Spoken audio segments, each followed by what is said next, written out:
Réunion en session extraordinaire depuis le mardi 4 février sur demande du président de la République, Félix-Antoine Tshisekedi Tshilombo. Les deux chambres du Parlement ont adopté séparément le mercredi 5 février le rapport final de la commission mise en place pour examiner le voies et moyens politiques et diplomatiques de sortie de crise face à la situation sécuritaire qui prévaut dans la partie est du pays. Sous la conduite du speaker de la chambre basse du Parlement, les élus du peuple ont travaillé d'arrache-pied pendant 2 jours en plénière comme en commission pour élaborer leurs recommandations axées particulièrement sur le volet politique et diplomatique. La grande commission mixte paritaire Assemblée nationale Sénat était composée notamment des commissions mixtes paritaires Défense et sécurité, Relations extérieures, PAJ, socioculturelle, économique et financière.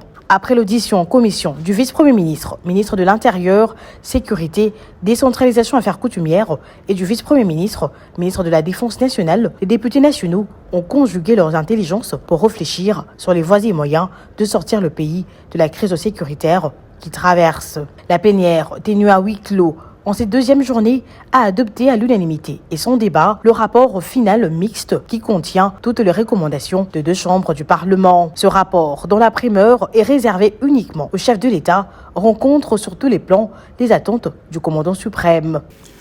Aujourd'hui, dans la méthodologie concertée avec le Sénat, nous avons auditionné séparément les rapports identiques de ces 5 commissions paritaires mixtes.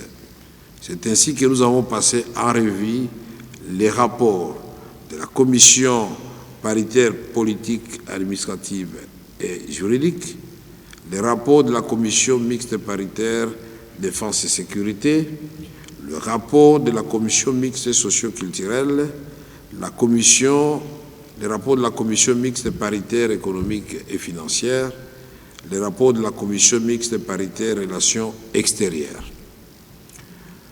Nous annonçons au public et toute notre satisfaction pour le travail de qualité